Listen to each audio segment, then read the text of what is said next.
Okay, everyone. As you can see here, I've set up this makeshift whiteboard to help give you a visual overview of what we're talking about in this blog, because I think it'll give you some unique insights and a perspective that you may not have thought of before. So just to summarize, the thesis is that the readiness of your child for the college admissions process, for choosing a good college, for making smart decisions, for setting themselves up for success, is attributed disproportionately to freshman and sophomore year. That is my contention. Versus the conventional wisdom that says you should start thinking about college sometime in junior year, which I adamantly disagree with. So let's talk about it. I'm going to start over. Let's start to the right of this timeline and work our way left. As you can see here, we have freshman year, sophomore year, junior year, and senior year. These S's represent the summers after each of those academic years. So let's start from a very macro point of view. We're looking at senior year. Senior year, I don't want to overstate this too much, is a complete write-off of a year. Not a lot is happening in senior year. There's a lot of administrative work. Obviously, you have to get the applications in. You have to get letters of recommendations, your transcripts all tidied up. That's a lot of administrative work.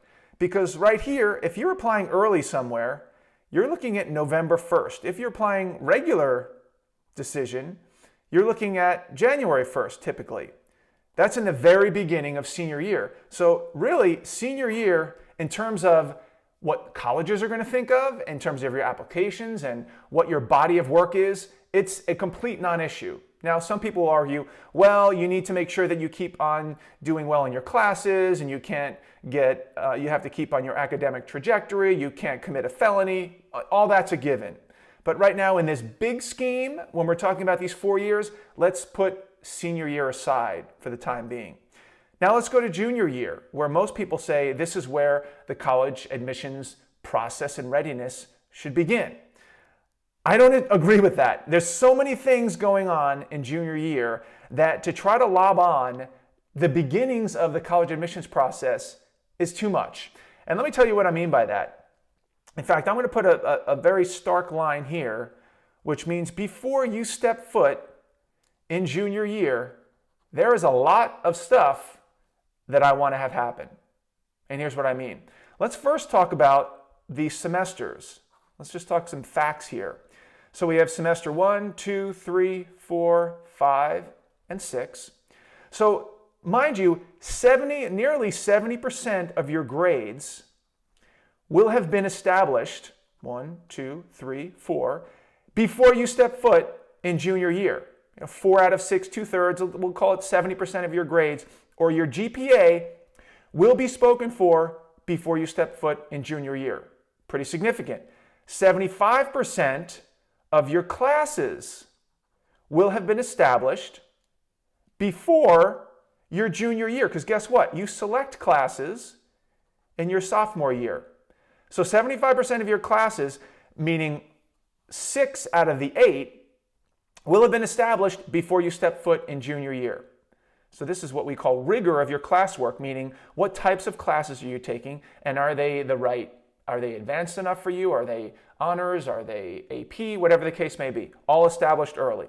What else do we do? I like to say that 95% of your SAT and ACT study should happen before you hit junior year. In fact, I want 50% of this summer, the summer before junior year, dedicated to SAT and ACT study. So you can take an early SAT and ACT. So in fact, you can take it at the end of August. So literally the first week or two that you're a junior, so maybe not quite stepping foot, but very close to the first few weeks of junior year, SAT and ACT study is done. And mind you, if you've been following Prep Academy, you've been keeping apprised of what colleges look for, guess what? Number 1, number 2, number 3. The top 3 things that colleges look for in your application, which gets put in right here, are your GPA, the rigor of your coursework, and your SAT. Most of which will be spoken for before you even breathe in junior year. What else are we doing before junior year? We're doing 70% of our extracurricular activities, whether that's sports or band or theater or whatever it might be, most of that is happening right here in terms of the big picture before you apply right here. What else are we doing? How about work experience? If you're working over the summers, if you have a part-time job, most of that is happening 1 summer, 2 summer, 3 summer before you get into junior year. How about 70% of what you're interested in? Just by time alone, by the time you get to junior year, you're 4 out of 6 semesters away from submitting your applications. So nearly 70% of what you're interested in, i.e. what you're passionate about, what you care about, have you explored things during this time frame to actually create interest in what you might want to do in college? Most of that is happening prior to junior year.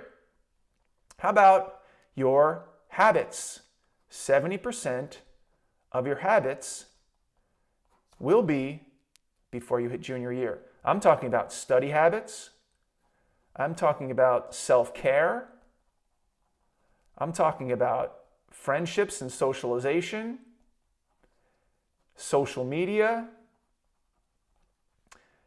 I'm talking about technology and its use and misuse. All of this is happening before you get, not all of it, a large majority is happening before you hit junior year. Extremely important. And I'll add to work experience, internships, shadow sessions,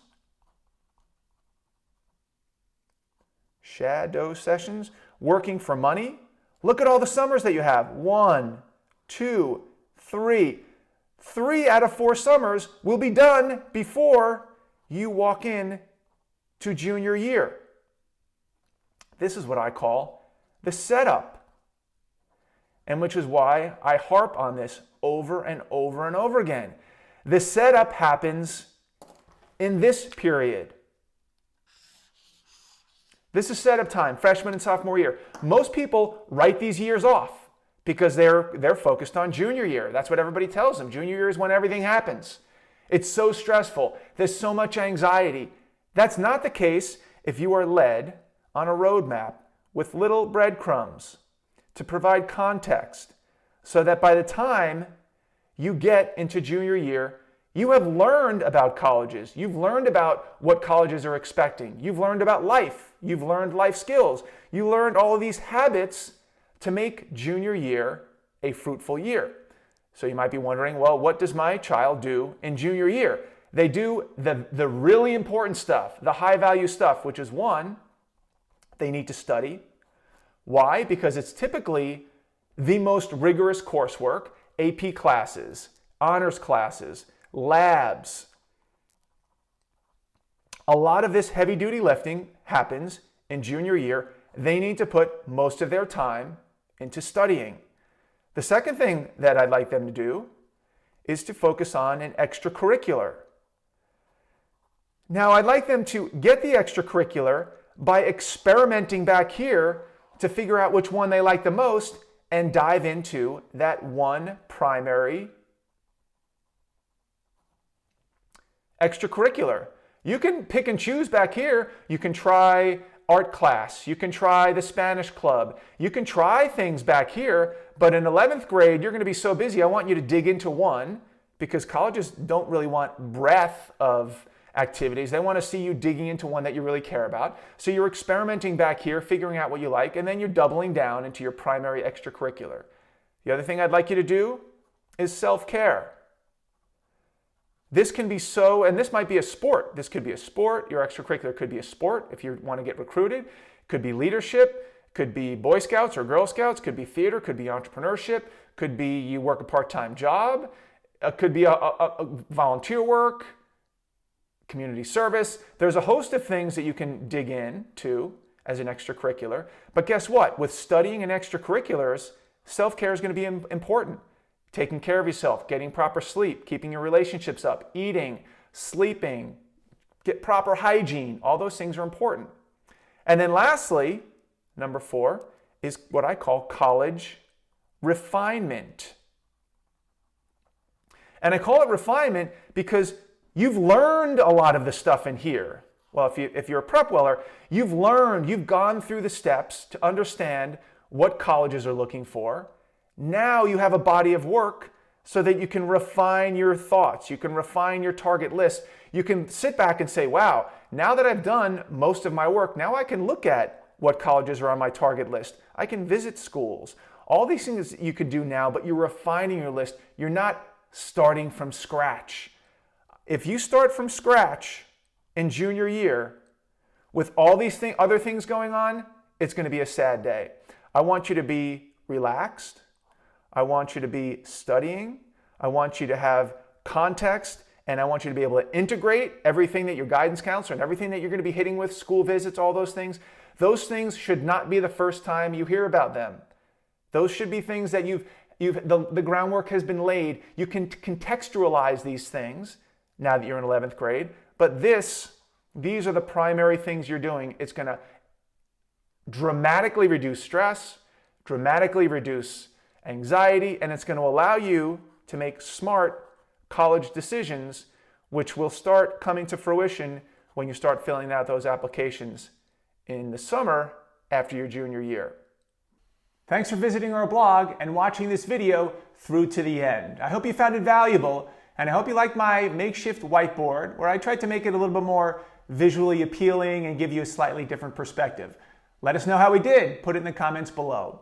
And of course, if you know anybody who has middle schoolers or a 9th or a 10th grader, please share this message. Either send them this link, share it on Facebook, Twitter, Instagram, LinkedIn, however you connect with family and friends. And of course, if you have a 9th or a 10th grader, enroll them in Prepple Academy and take advantage of those underappreciated golden years, freshman and sophomore year. Hope to see you on the inside.